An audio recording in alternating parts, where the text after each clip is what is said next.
મિત્રો આજે આપણે એક તદ્દન નવા ટોપિક સાથે ચર્ચા કરવા જઈ રહ્યા છીએ, તો વિડીયોને શેર કરજો, લાઇક કરજો, કમેન્ટ કરજો અને અન્ય મિત્રો સુધી પહોંચાડજો. આજનો આ ટોપિક છે સાયબર વોર. હમણાં આપણે ઇઝરાયલ અને હમાસના યુદ્ધ વચ્ચે આપણે જોઈ રહ્યા છીએ કે શું ચાલી રહ્યું છે.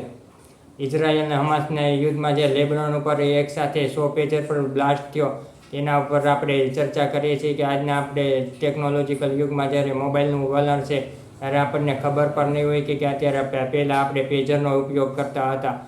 જે પેજરનો ઉપયોગ છે બહુ જ થતો હતો. અત્યારે જે અમુક જ બાબતમાં પેજરનો ઉપયોગ કરવામાં આવે છે. America, Britain, Japan, Germany, France, Bharat જેવા દેશોમાં અમુક જ જગ્યાએ ઉપયોગ કરવામાં આવે છે. આ પેજર એટલા ઉપયોગી છે કે જેને કોડવર્ડ દ્વારા કનેક્ટ કરી શકાય છે અને ગમે ત્યાં ઊંડે સુધી પણ આપણે તેને તળિયા સુધી બેઠેલા હોય ત્યાં સુધી આપણને તેનું નેટવર્ક કનેક્શન મળી જતું હોય છે.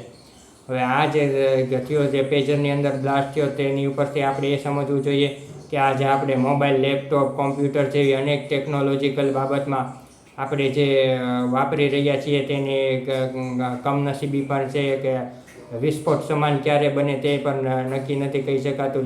લિથિયમ બેટરીને કારણે મોબાઈલ જે હોય છે તેને પર ફાટવાનો ભય રહે છે. અત્યારે આપણે આ કઈ આધુનિક ભારતની અંદર આપણે કહીએ છીએ કે ભારત એટલું આગળ વધી રહ્યું છે કે જેને કારણે આપણે કઈ ટેકનોલોજીમાં પહોંચી ગયા છીએ, આપણે વિશ્વગુરુ તરફ પહોંચી ગયા છીએ. હવે જે એક કમનસીબી છે તે પણ આપણે જોવાની છે મિત્રો, કે આપણે જે કરીએ છીએ તે જે મોબાઈલ કે લેપટોપ વાપરીએ છીએ તે આપણી દેશ કહે છે કે આપણું જે છે તે છે જ નહીં. આપણી જે mobile software, mobile, computer, laptop વગેરે બનાવતી કંપની આપણી રીતે જે તેનું ઉત્પાદન ભારત કરી નથી શકતું. આ એક નરી અને કડવી વાસ્તવિકતા છે. આપણે ત્યાં ઓપરેટિંગ સિસ્ટમ પણ આપણી પોતાની નથી.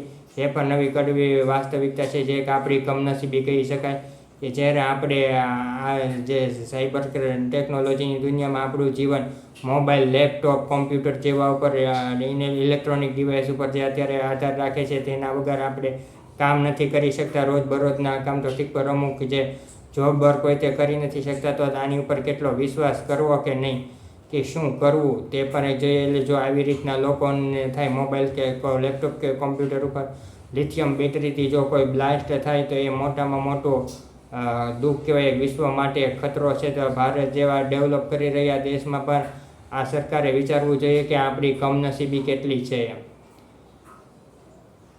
જેથી કરીને આપણે આ સાયબર ક્રાઇમની દુનિયામાં આપણે પોતાનું નેટવર્ક ઊભું કરીને કે કંપની ઇલેક્ટ્રોનિક ઊભી કરીને મોબાઈલ, લેપટોપ, કોમ્પ્યુટર અને ઓપરેટિંગ સિસ્ટમ જેવો આપણે પોતાની જાતે ડેવલપ કરીને આપણે કેટલું યોગદાન આપવું જોઈએ. તો મિત્રો, આ જ હતી આ સાયબર ક્રાઇમ વિશેની ચર્ચા. વિડીયો કેવો લાગ્યો શેર કરજો, લાઇક કરજો, કમેન્ટ કરજો અને અન્ય મિત્રો સુધી પહોંચાડજો. Thank you.